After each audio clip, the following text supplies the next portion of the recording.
Welcome to the Deep Dive. Today we're really digging into a work that's, well, it's shaped countless lives for almost 100 years now. Think and Grow Rich by Napoleon Hill. Now, if you're thinking this is just about making money, you might be in for a surprise. It's much broader. It's really a kind of blueprint for mastering your own mind, for unlocking success in pretty much any part of your life. So our mission here is to unpack the 13 big principles from this classic book to help you see how you can actually turn thoughts into, well, reality. It's pretty striking how these ideas still hit home today, isn't it? Oh, absolutely. The impact of Think and Grow Rich really does go way beyond just dollars and cents. What's fascinating is how Hill gets into the deep psychology behind achievement itself. And yeah, we're not just going to glance at these principles. We're aiming to look at how you can actually apply them. The practical side, whether it's for your career, personal growth, or yes, even financial freedom. Okay, let's jump right in then. Starting with what Hill basically says is the launch pad for everything else. Desire, the starting point of all achievement. He doesn't just mean wanting something casually, does he? He talks about this intense, almost burning desire. What does that kind of intensity do? It's the emotional engine, really, the commitment that says this has to happen. Think of it less like a want and more like a must. That level of conviction, it genuinely starts to rewire how you think. It flags relevant opportunities, makes you notice solutions you might have missed before. You shift from just hoping passively to actively going after it. Your subconscious starts working for the goal. The book is very clear. Define exactly what you want, set a specific goal, a deadline, map out a plan, and then, this is key, repeat it to yourself daily with total faith. That constant reminder builds the hunger. Okay, so if that burning desire is the engine, then the next principle, faith, well, that sounds like the fuel. It's not just wanting it. You have to believe it's coming, like it's already on its way, maybe even inevitable. Exactly right. And this isn't just wishful thinking. It's about cultivating this deep, unshakable belief that you can achieve what you've set out to do. The famous Hill quote, "Whatever the mind can conceive and believe, it can achieve." That sums it up. Your inner belief is the foundation. And he gives tools for this, right? Like affirmations, visualizing it vividly, making the success feel completely real in your mind now before it even happens externally. You have to convince yourself first, deep down. So you've got the intense desire, you're building the belief. How do you really embed that conviction deep down? That brings us to principle 3. Autosuggestion, reprogram your mind. This sounds like more than just thinking positive thoughts. It's like deliberate mental programming. Precisely. Imagine your subconscious mind is like fertile soil. Autosuggestion is you consciously planting specific seeds, your goals, your beliefs, over and over again. It taps into how our brains form habits and reinforce beliefs naturally. So by consistently feeding it positive, goal-focused thoughts, and he specifically says, read your written goal statement aloud, morning and night, you start to overwrite those old limiting beliefs. You carve out new mental pathways. And then your actions, your gut reactions, even what opportunities you perceive, they all start to line up with that desired outcome. Okay, the mind's getting aligned. Principle 4 takes us to resources. Specialized knowledge, focus wins. Hill draws a really important line here between general knowledge and specialized knowledge. He says general knowledge won't cut it for big success. But, we're drowning in information today. How do you stop that search for specialized knowledge becoming just endless research without action? That's where the second part comes in. The drive to apply it. That's critical. Hill points out it's not just what you know, but how decisively you use what you know. Specialized knowledge, in this context, isn't about becoming an academic expert just for the sake of it. It's a tool for a specific result. You need practical, hands-on knowledge tied directly to your desire, and crucially, the immediate urge to act on it. Know what you need, get it, then do something with it, fast. That action part is key. Okay, so you've got the knowledge. Principle 5 is where you shape it. Imagination. Your workshop for success. This is where ideas are born, where you innovate, right? Absolutely. And imagination isn't just daydreaming, it's an active building process.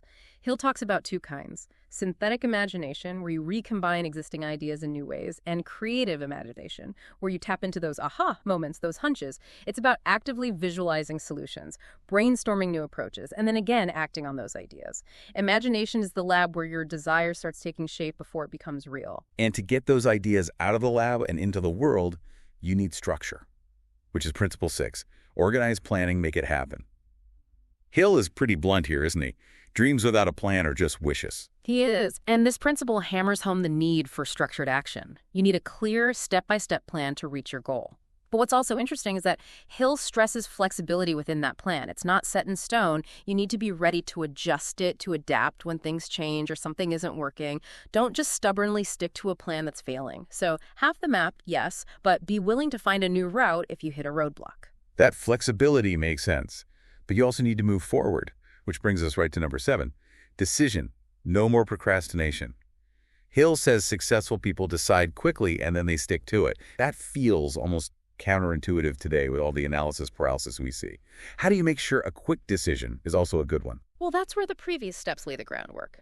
If you have that burning desire, strong faith, the right specialized knowledge, and a plan, making decisions becomes easier and faster. Hill basically suggests that chronic indecision often stems from weak desire or lack of clarity. The core message is simple. Stop overthinking and start doing. Make the call. For Hill, decisiveness isn't about being reckless. It's about confident action based on clear intention and what you've learned. Right. And once you've decided and started acting, Principle 8 is what keeps you going. Persistence, never give up. Just keep showing up. Sounds easy, but that's where so many people fall down, isn't it? What does Hill say helps build that actual grit, that ability to persist when you really want to quit? He's very clear that major success rarely happens overnight. It's a long game.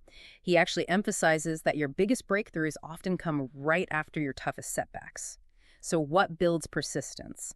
Things like having that crystal clear goal, the burning desire we talked about, being self-reliant, having organized plans, these all fuel your ability to stick with it. It's about endurance, building resilience. The message is really powerful. Keep going, especially when it's hard, because that's exactly when you're forging the strength needed for success. Forging the strength, I like that. And you don't have to forge it alone, which leads perfectly into number 9, the power of the mastermind. Yeah. This is all about the synergy you get from working with others, surrounding yourself intentionally with people who are on the same wavelength. And these aren't just yes men, right? They challenge you, support you, offer different viewpoints. It amplifies everyone involved. Precisely. The mastermind principle is this idea that when 2 or more minds work together in total harmony towards a specific goal, they create this sort of third, invisible force, a shared intelligence that's far greater than the sum of its parts. It's about pooling resources, knowledge, experience, connections, even emotional support to tackle challenges and reach goals that might seem impossible on your own. True synergy. Okay, now for principle 10, which always gets people talking, the mystery of sex transmutation. How should we understand this today? What's Hill really saying? Right. As it's described in the book, this isn't about anything mystical, really. Hill identifies sexual energy as an incredibly powerful, fundamental human drive. His point is that this potent creative energy can often be, well, wasted or misdirected. He argues for consciously channeling it, redirecting that intense primal force away from just physical expression and towards your work, your ambition, creative problem solving, achieving your big goals. It's essentially about harnessing one of your most powerful internal energies and using it as concentrated fuel for achievement. That's a really practical way to look at it, energy conversion. Okay, and talking about powerful internal forces, number 11 is the subconscious mind, the gateway.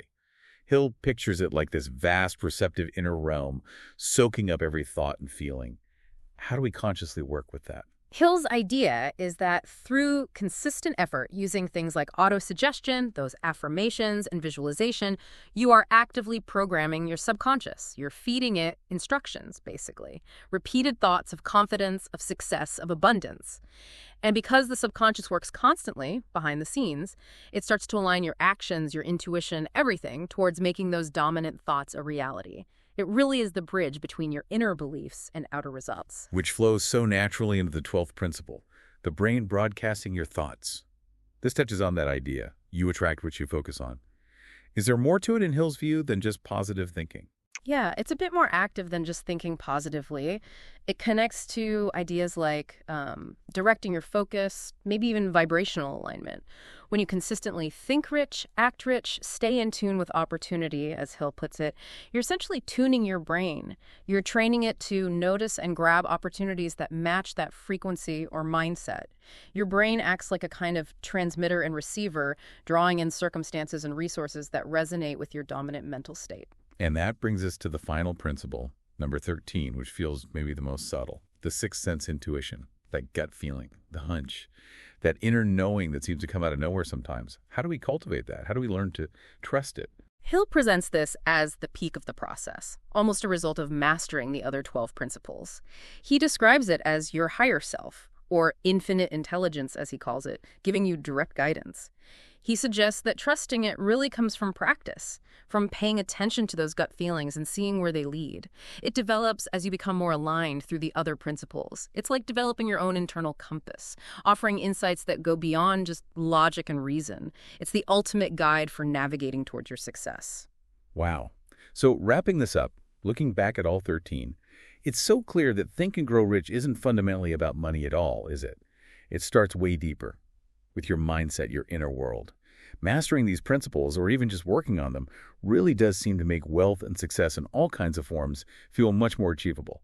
Not just a pipe dream. It really makes you think, which of these could you start applying? Like right now, which one jumps out? And that's a great final thought to leave people with. Consider this. What might happen if you committed, truly committed, to consistently applying just one of these principles? Maybe it's desire, getting crystal clear on what you want. Or maybe it's persistence, refusing to quit on a key goal. How could focusing intently on just one principle fundamentally change the direction, not just of your finances perhaps, but of any major goal or dream you have? Whether that's career, relationships, health, anything. What difference could that focused effort make?